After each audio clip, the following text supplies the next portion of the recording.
एक व्यंग वार्ता शीर्षक है राम भरोसे उर्फ समोसे।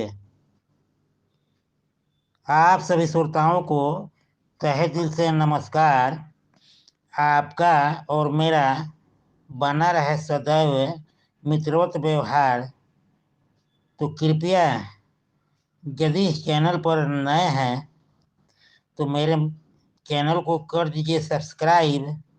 यह विनती है आपसे बार बार। तो प्रस्तुत है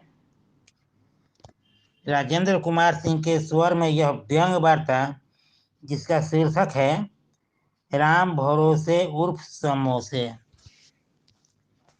राम भरोसे ने जब डिफेंस अकाउंट डिपार्टमेंट में ज्वाइन किया तब ऑफिस को लगा कि चलो एक नया ऊर्जावान कर्मचारी मिला, अब काम फटाफट निकलेगा। परंतु यह किसे पता था कि अल्प समय में ही राम भरोसे अपने सीनियर रहमत लाल को जमकर पीटेगा।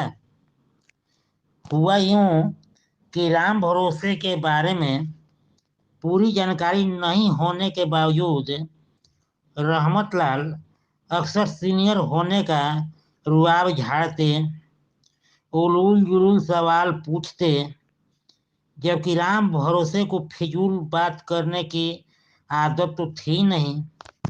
रहमत लाल की बातों को सुन बेचारे राम भरोसे रो दिए।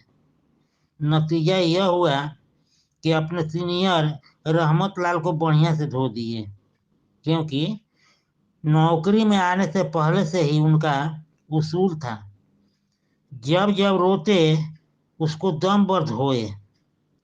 उनका रोना मतलब किसी को धोना। रहमत लाल को धोकर अपनी पुरानी परंपरा को पुनर्जीवित कर दिए। ऑफिस के इतिहास में यह एक नायाब घटना थी, जो किसी नए कर्मचारी के द्वारा पुराने घाघ कर्मचारी को धोया गया हो। अब पता चला सबको कि राम भरोसे किसी को धोने में पहले से ही एक्सपर्ट है। सामने वाले को चाहकर भी बदले में इनको पीटने के लिए कोई राह नहीं सूझता, कारण कि उनकी बॉडी लाखों में एक है। 10 लोगों पर अकेले भारी पड़ते विशालकाय शरीर के स्वामी थे। इस घटना को घटित होते राम भरोसे को पूरा ऑफिस जान गया। इसलिए अब ऑफिस में जिस किसी विषय पर बात होती तो इनसे एक बार जरूर सलाह ले लिया जाता। हालांकि राम भरोसे दिल के बहुत बढ़िया आदमी थे। वह किसी से बात करते तो कभी कभी वह काम से काम रखते थे, काम खूब करते थे।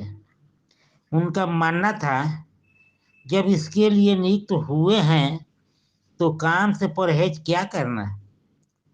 उनके सहकर्मियों ने यह अंदाजा लगाया कि बस काम तो करता है, लेकिन इसको नौकरी मिली कैसे। ऑफिस बड़ा था, तकरीबन 1000 से ऊपर लोग कार्यरत थे, परंतु किसी को ज्वाइन करने के बाद अल्प समय में इतनी लोकप्रियता नहीं मिली जितना कि राम भरोसे जी को मिली। लोकप्रियता अच्छी बातों से मिली ही हो या बुरी बातों से, लोकप्रियता लोकप्रियता होती है।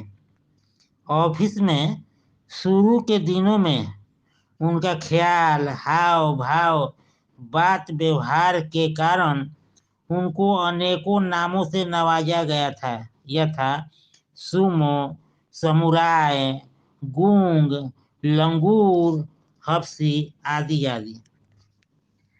परंतु जिस वजह से उनको लोकप्रियता मिली उसका तो अभी तक वर्णन ही नहीं किया। राम भरोसे कुछ ही दिनों के उपरांत काम सीखकर ऐसा खुराट हो गए कि पुराने महारथियों ने उनके सामने घुटने टेक दिए। काम निपटाने में अच्छों को पछाड़ दिए। ऑफिस में कैंटीन की व्यवस्था थी, किंतु चाय के सिवा कुछ अन्य खाद्य सामग्री नहीं बनती थी। चाय पीना तो मजबूरी में होता था। पहले चाय नहीं पीते थे, लेकिन जब से ऑफिस के आदमी हुए तब से समय समय पर चाय भी भरपूर मात्रा में लेने लगे थे। कारण यह कि ऑफिस में चाय के लिए 2 बार ब्रेक मिलता था, फिर राम भरोसे यह मौका क्यों गंवाएं। एक दिन बातों ही बातों में उनका अधिकारी जहमतलाल जी राम भरोसे से बोले, राम भरोसे जी, आप चाय भी धुआंधार पीते हैं? जी जी सर, चाय बहुत अधिक पीते हैं। जहमतलाल जी समझाने के स्वर में बोले, जैसा कि चाय के विषय में सभी जानते हैं, चाय का अधिक सेवन से भूख मरती है। क्या करूं सर, एक कप से संतोष ही नहीं होता। तो यह आपकी बहुत बड़ी कमजोरी है राम भरोसे जी। सर, हर इंसान में कोई ना कोई कमजोरी छिपी रहती है। खाने पीने के मामले में और क्या क्या कमजोरियां हैं आपकी?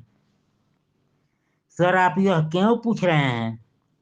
इसलिए कि कैंटीन में चाय के साथ साथ कुछ खाने पीने वाली सामग्रियों को रखने की बात चल रही है। अधिकारी महोदय कुछ और कहते, इसके पहले ही राम भरोसे टपक पड़े। उनको लगा अब उनकी मुराद पूरी होने वाली है, ये मौका हाथ से कैसे जाने दे। उन्होंने तपाक से कहा, ऐसे तो खाने में किसी चीज से परहेज नहीं है, परंतु समोसा खाने में जो मजा आता है वह किसी अन्य चीजों में नहीं आता। समोसा बनना चाहिए सर।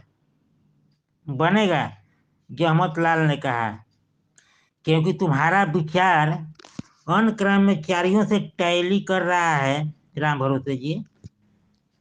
इतना सुनते ही राम भरोसे जड़ से खुश हो गए।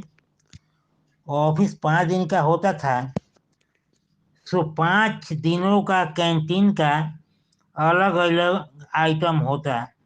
जिस दिन समोसा बनता, राम भरोसे का अधिकांश समय उस दिन कैंटीन में व्यतीत होता।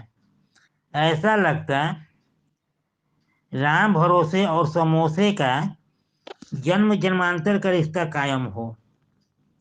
राम भरोसे उस दिन खूब समोसा खाते, भोजन में भी उस दिन समोसा ही लेते। भर पेट खाकर जब डकार लेते तो लगता नहीं डकार नहीं बल्कि सिंह की दहाड़ हो। फिर तो उनके नामों की सूची में एक और नाम जुड़ गया, समोसा पांडे, यानी राम भरोसे उर्फ समोसे। यह नाम उन पर इतना चस्पा कि विगत के सारे नाम फीके पड़ गए, या यूं कहें कि काल के ग्रास में समा गए। राम भरोसे अब समोसे हो गए। यह नाम इतना ख्यात हुआ कि उनका असली नाम समोसा में ही खो गया। नमस्कार। यदि आप मेरे चैनल को अभी तक सब्सक्राइब नहीं किए हैं तो कृपया सब्सक्राइब कर दीजिए।